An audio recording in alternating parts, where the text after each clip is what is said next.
I think most people's careers, I don't know if there's anyone really, any actor, who's had a career that's sort of gone in a straight line. I think your careers plateau. You go up and down, especially for women. Women's careers are very different than men's, I think.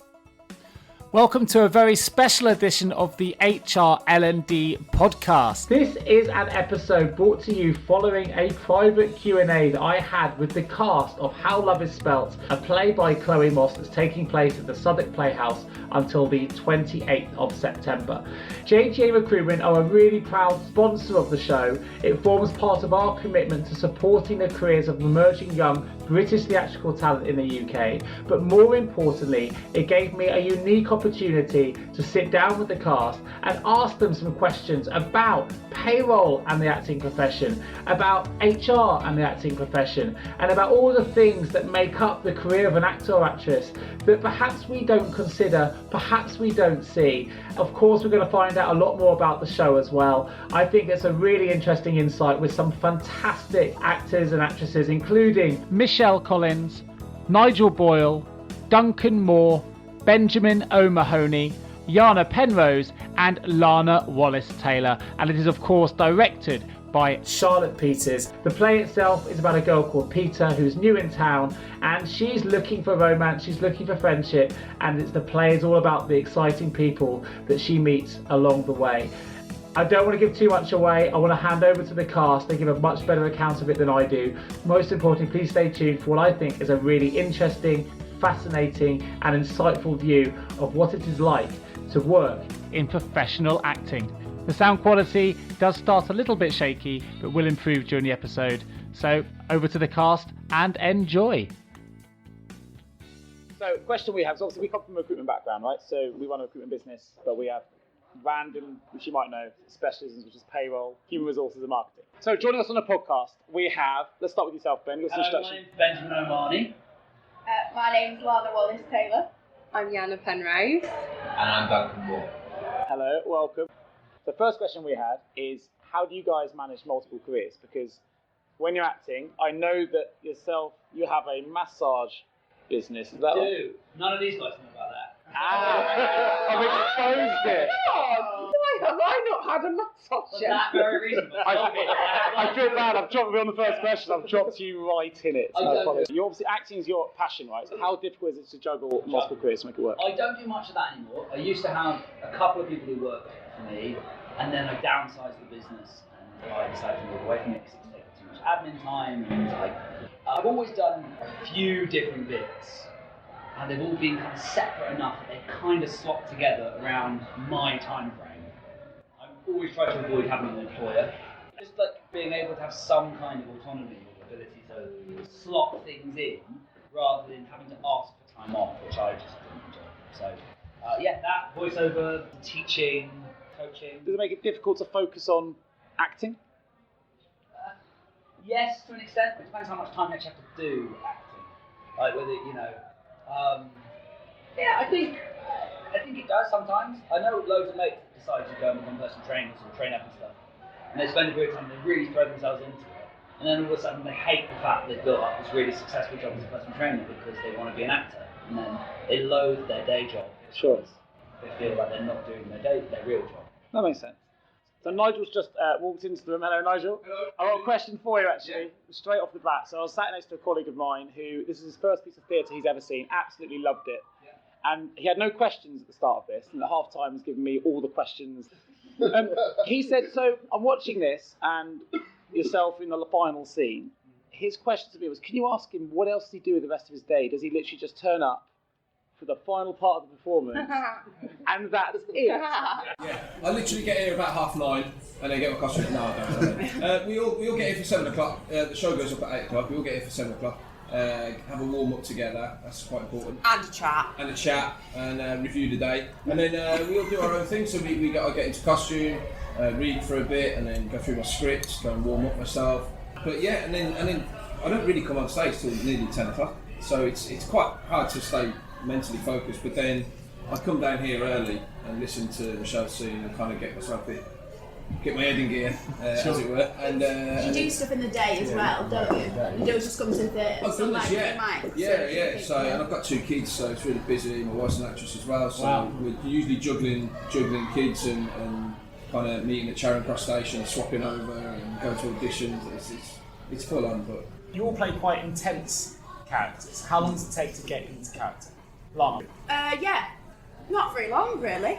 I think the main thing for me is like energy, so like making sure I've not done something in the day that I'm energetic enough, I'm acting to exercise something, but that I'm not too tired, or that I feel like I'm in the right headspace, so we might do like a vocal warm-up or something all together or individually, and then just making sure that we have enough energy to like go into it and really bring it. Just professional, yeah, jump straight back into it. Yeah. Michelle Collins has just joined us as well. Hey Michelle, how you doing? Hi. We were just saying how exhausting it looks to watch to play your parts. Like yours in particular, you have that nervous energy that goes through. I watch it and I felt knackered watching it. I've seen it twice now. Oh, and both okay. times I've gone back and I feel tired.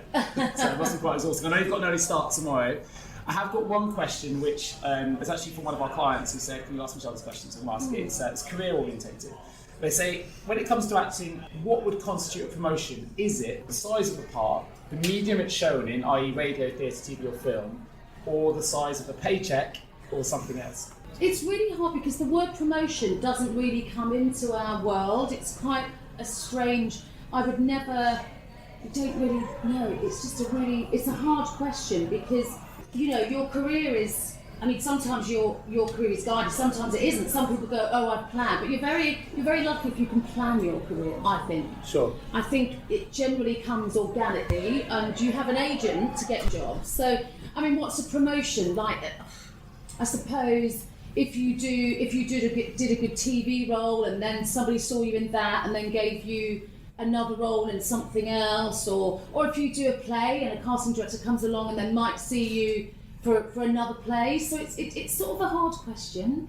I mean, of course all actors have to earn money, yes. Sure. And sometimes, for me particularly, having been a single parent for a long time, I have taken jobs for money, and I will admit that. But then I've done other jobs that didn't pay at all, but I really enjoyed them and they actually really paid off in the end. So I think you sort of know, and it's good if you can sort of mix and match it a bit really. But I think most people's careers, I don't know if there's anyone really, any actor who's had a career that's sort of gone in a straight line. I think your careers plateau. You go up and down, especially for women. Women's careers are very different than men's, I think. That's interesting. Why is that? Children, family. Women don't generally it's getting better in theatre to get as good roles as men, and women tend to give up sooner than men do. Or when women take time off to have children, they go back and they're often not in the same place where they left. It's sort of harder to get back on the ladder, sure. I think. And I think a lot of women, particularly sort of around my age, there aren't, well, I would say yes, that it's very competitive, but there are a lot of women of my age that gave up quite a long time ago because they couldn't sort of hack it really, and and I think it's got harder, and I think financially it's a very precarious industry.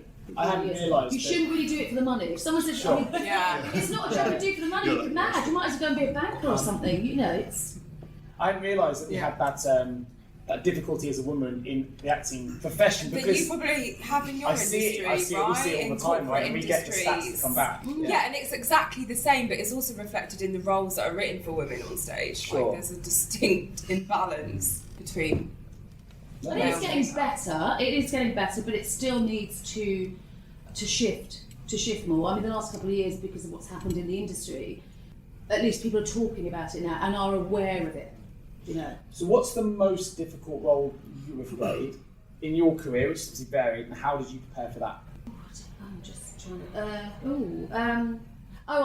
I played a role where I had to be in AA, and I'd never been in AA myself, and I had to go to an AA meeting, and I turned up at the wrong night, and it was a boys' brigade club. Oh wow. And I was so nervous. I'd sort of got myself so hyped up to go to this AA meeting.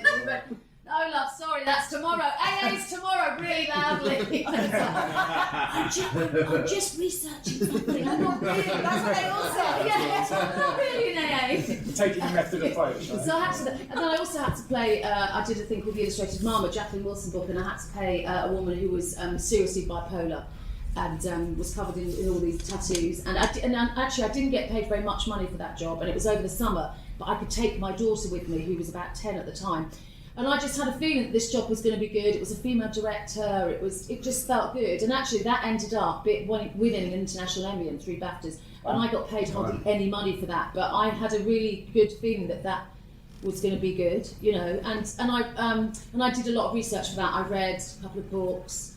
And I mean, if you can, you should. Most actors do. Most actors, if you're playing somebody that's sort of alien to you, I think you do research. I think.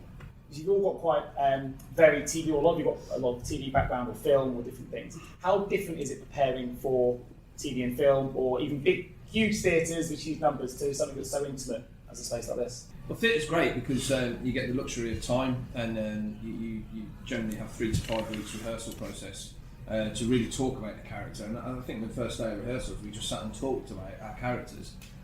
Whereas with TV, you don't get that luxury, and it's all very fast, and you know, it's you get on set, probably never met your You're actor expected before. to be prepared. Yeah, so you've got to prepare, of course you have, but you just don't get the luxury of time, and you don't get, you know, with theatre, you know, all that kind of performances probably speak for everyone. It's kind of evolving a little bit, and you know, certain things may change each performance, and you know, and that's a good thing. I think it's you know, Charlotte's given us a really good platform. Working with us, and now it's ours now, and it's kind of, we're building on it, and it's changing, and it's very different because with TV you've never seen the set before probably, and you've never met the actor that you might be working with, and all of a sudden you've got all this business to do, and you know, you've got to go over there that sit on that sofa that you've never seen before. And it's, you know, it can throw you a little bit, but you kind of anticipate that now, and it's different. That's good. You had a marketing specific question, didn't you? Yeah, so I mean, how important for you guys is personal branding within the acting profession, and how have you sort of seen this change within the emergence of social media? Does that kind of affect the way you guys prepare for things or the way you conduct yourself? I feel like I came out of drama school just as Twitter and stuff was becoming a thing, so we weren't told. I know that people now are told that you have to be on Twitter and stuff and have an online presence, but I've got jobs from being on social media. You know, I've made life-changing connections from Twitter, but I also know people that have lost jobs from being on Twitter, and that's not what you want to do. So I think when you use it well, like social media can really help your career. Does it form part of your day-to-day careers now, though? You have to have a sort of moment of your day where you go, I need to spend a little bit of time on social media. I don't, but a mate of mine who I did a job with, he then went off and did a really, like, he wouldn't have any problem with me saying this, but he did a relatively small part in a really small part in a big TV show which has a big American following, and he had maybe about, I don't know, 500, 600 Twitter followers. He'd done a few jobs and things like that, and he really dedicated himself to Twitter. Like he did about 6 months of intensively tweeting all the time. He said he did it every time he was on the loo. Tweet on the loo. He followed everyone back, and he managed to grow his following from about 500 people to just under 1 million. Wow. In 6 months. Got a blue tick, and has used that to transfer that in kind of for quite good. He also was the artistic director of a theatre, like a really small community theatre. He managed to create events and channel it, make whole events where it channeled a whole revenue stream of funding into supporting this television show that he was in, themed events around that, which people would fly in from the States for. He had maybe 2 or 3 scenes over about 2 episodes. I'm talking like, but he built it up enough that he really sold it, and he turned it into a revenue stream, not for himself so much, but more for the companies he was part of. And I really respected that. I thought that was That's great. impressive. Fantastic story. Cody, you had a question for Michelle? In your whole acting career, what's the question you would have wished to have been asked but haven't? I can't answer that question. That's a really. Tell me what you mean. Like, you must do loads of interviews, including this one, and there must be some aspect of what you've done that you've been really proud of, but nobody's asked you about. Yeah. Oh God, that's a really tough one. What would I think? I think I think having been sort of had a lot of been in a soap a lot of the time, I think people tend to, people's perceptions of you are people pigeonhole people into, we do it very much, not so much in America I don't think, but we do love to put people into little boxes here, don't we? You know, and no one has ever said, oh, would you, I've only ever done one Shakespeare ever, which is Romeo and Juliet, and I never went to drama school because I didn't get into drama school. I was turned down by 11 different drama schools. Wow. But look at you now. You've done amazing. I'm not saying that, I mean, I don't know, perhaps I should have gone to drama school, I don't know, I might have got some more Shakespeare. Maybe that's the question. Why did you get rejected from 11 drama schools? What happened? It wasn't the right time for me. There weren't many working class kids around really that were going to drama school, that, there weren't really, what was there on telly? There weren't really any soaps, there were a few sort of decent dramas, I suppose, like Play for Today's, things like that, but there wasn't that much work around for working class actors at all, and I think, they probably had their quota of a working class sort of cheeky white girl, do you know what I mean? So, I think it's very different now, but in some ways I'm sort of glad that I didn't, because I had a very varied career. I started off in the Fringe and then I went to a pop band and diversified and did lots of different things. So, of course, I've had a very, very different career, but I don't know. Here at JGA HR Recruitment, we appreciate the difficulties associated with sourcing, attracting and recruiting top talent. We also understand just how costly a poor hire can be. We want to help you, and we're a niche HR recruiter that will actively listen to you so we can understand your challenges. We will then partner with you to overcome these challenges by resourcing HR talent who will help your business to achieve fantastic organisational success. Contact us today on 01727 800 377 or visit jgarecruitment.com to find out more.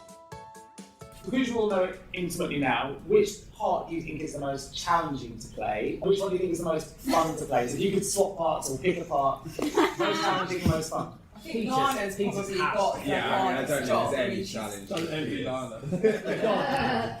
That's got to be the most challenging. Tell us why. So my character Peter is on stage for the whole time, and she meets a series of different characters throughout the course of 2 weeks. It's set over 2 weeks. And they're all people that she meets as she moves to London. So my character stays on stage throughout and interacts with each as they come on. So I think in terms of duration and amount to learn, mine is definitely the hardest, but I might say that Nigel's is the hardest, actually, I think. And I think that Ben has the most enviable part. So Ben has like a really fun, cheeky, chappy kind of like quite taking his clothes off, basically. He's in his pants the whole time. He's very like comedic, very vibrant, very energetic, and he's great at, obviously. I'd say Nigel's the most challenging because there are so many questions that people have, I feel like, I don't know, you guys have seen it, at the point at which he comes into the play, that need answering in 15 minutes. And I think that that's really, and so much of the dialogue in that scene is so like broken and repeated, and looking at it in the rehearsal room, it's really difficult to like find a path of where that goes. And I think that, I find that the most challenging scene of the bunch. What do you think, man? Yeah, well, I guess so. But I love playing the part, and as soon as I read it, I wanted to do it. And reading the whole play, I don't know how Lana stays in character, because, well, not stays in character, but without any breaks, and plays each of those scenes where she's in a different mood, she's got a different kind of outlook. It's so difficult with no breaks. And I learned the other night that she doesn't even get a sip of water. I've been sitting in that dressing room with you for an hour. That's the hardest thing. If you turned up at my drama school, I wouldn't let you in it. She's an absolute lollipop. And hair extensions. I've got hair extensions. Makeup all over my desk. Slightly different question, so Yana. Hello. Would you recommend acting as a career choice for those that are, young, they're enthusiastic, they think, I want to be an actor, my daughter, she's 10 years old, she wants to be an actress when she grows up? Is it a career choice you would recommend? Yes. No, yes. It's hard. It's hard out here. So would I recommend it? Yeah. Whenever you ask an actor that question, they're like, no way. And we were joking about it, weren't we? But we'd never recommend it. But I can't imagine ever doing anything else. Well, except for the add-on jobs to make acting happen. Sure. I can't imagine doing anything else. But I think it is worth considering the risks and the lifestyle before you enter the industry. I think a lot of people sometimes go to drama school, say they want to become actors or accidentally become actors or whatever, and they don't understand what it's like to be an actor practically when you're not in the rehearsal room or on stage having a great time. Like, what is it when you're like, oh my god, how am I going to pay my rent this month? And Sure. when's the next audition coming in? And oh my god, does my agent hate me? And the moment that those worries and concerns start to take over the joy of the doing it bit, that's when you should stop. And I don't necessarily recommend acting, but I recommend doing something that you love with your whole heart. And acting is not just theatre. Like, there are so many amazing jobs in theatre that are designing, that are writing, that are sound, that are production, that are casting, that are although the actors, the people that you see on stage, I think sometimes people think that that's all there is, and there's so many amazingly creative and more lucrative jobs you can do in theatre, and it's not just about that.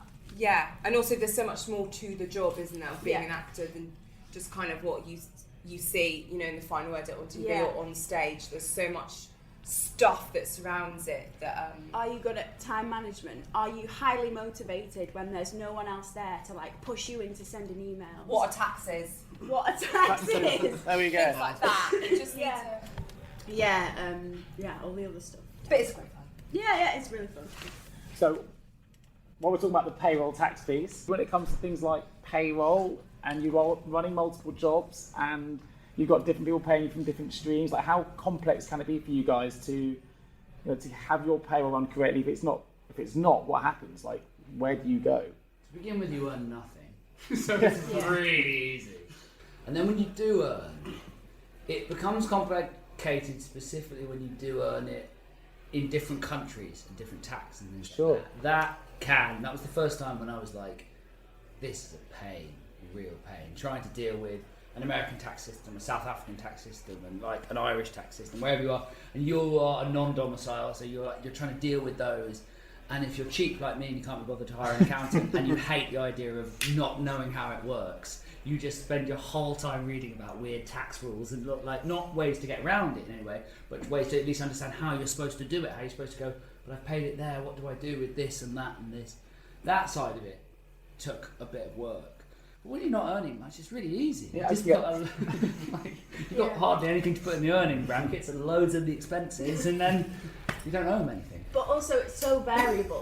1 year you can earn loads, and the next year you can earn not so much. And that's also something that HMRC make it quite difficult for us. In the Hard to sense. plan for, right? Yeah, because Try how are you convincing a supposed mortgage to know? company as well, Yeah. So I've got a mortgage, got a house, all cool, fine, and then you realise, oh god, I've got to keep my accounts looking really stable in a job that goes up and down. Sure. Because my accounts have to be readable to someone who has no idea what the life of an actor is like and knows that it will go up and down. So you need to be like, okay, I've got to make sure there's a threshold under which I do not earn, because my accounts have to look stable. I need to look like a business someone wants to invest in. And also having to pay tax on account, which really frustrates me. Yeah, sure. You have to pay half of what they estimate you'll earn next year. I think it's a good thing that the government's doing the tax every 3 months though. Yeah. Because it's just going to kick a lot of people. There's a lot of backlash around that from Equity though, which is our trade union, in terms of making tax digital, because there are far more well-read people about this than me, but Equity don't like it because they say that in the long run it's more expensive for us in terms of accountants, but also it makes it even harder to track how much you will earn over so long. So all that account where you pay more in advance, that's going to be a lot more difficult. apparently it makes it more hard. But So, last couple of questions. So I know that you've been really kind of giving your time away this evening, which is fantastic. I know it's quite late and the bar is closing. So for those that haven't seen the show yet, I'm going to try and spin this around really quick so some of our listeners get access to it. Tell us individually or collectively a little bit about what the show is about and why people should come and see it. the show is about a girl who moves from Liverpool to London in search of a new life and something better that she can't quite put her finger on. And she meets all these people along the way who are inspiring and interesting and who give her something that she hasn't necessarily experienced before in Liverpool, but it doesn't necessarily go the way she wants it to. People keep saying this to me and I think we forget it, or I certainly forget it as a cast member. It's also a kind of mystery, right? It's kind of a puzzle as well. So there's a lot going on. It's not just a linear story. It's unusual, and it does, mystery. But a sort of funny mystery. Oh yeah. It's not Agatha Christie. It's the first few scenes are very funny and very there's a lot of funny, laughs very in there. funny, And, I remember describing it as a comedy about loneliness and identity. yeah. And mental It's health. mental health. Yeah. You know, a lot of the characters. But it doesn't dealing stay with their too own serious stuff. for too long. No, yeah. It doesn't treat it in a kind of unbelievably heavy, serious way. Yeah. It also pokes fun at the peculiarities of all of Yeah. us, really, and hopefully does it in a way that has enough energy that it keeps it, turns it into, for quite a large part of the play, something quite enjoyable to kind of carry along with, to discover the story of. Yeah. Right. So last question from me is going to be to the director, Charlotte, who is sat here listening to this as we go. So you've interpreted Chloe Moss's works in this performance. What's been the biggest challenge for you moving, bringing your own interpretation to the work? What's been the biggest challenge getting this production where we are now? I think that when people see the play, as we were saying, it's a mystery. And so when we were reading the play, there were lots of different ways we could go with the production. And actually working out the way we wanted to interpret the characters, put those characters in front of an audience, working out the way we wanted to go from scene to scene, what we wanted the audience to get from each scene, what we wanted them to get from Peter's character. I think that's been the most exciting and biggest challenge collectively, because most plays give you all the information you need. And this one is really exciting because you get to read so much in between the lines. As a director, you get to work with a company to kind of figure those things out. So I think that's been the biggest challenge. May I just say a special thanks to the cast and crew of How Love Is Spelt. As I mentioned, it's playing at the Southwark Playhouse until the 28th of September, so still plenty of time to book your tickets online. In the meantime, thank you ever so much for joining me on the HR L&D podcast, and I look forward to joining you all again in a couple of weeks. Take care. Thanks guys for joining me. It's been an absolute pleasure. Cheers guys. Thank you so much for tuning in to the HR L&D podcast. My name is Nick Day and I am founder of JGA Recruitment. We are a specialist HR recruiter, so if you have an HR vacancy that needs assistance, please do get in touch. All contact details can be found in the episode notes. In the meantime, tune into future episodes of the HR L&D podcast by subscribing to the show on any of your favourite podcast channels. Till next time.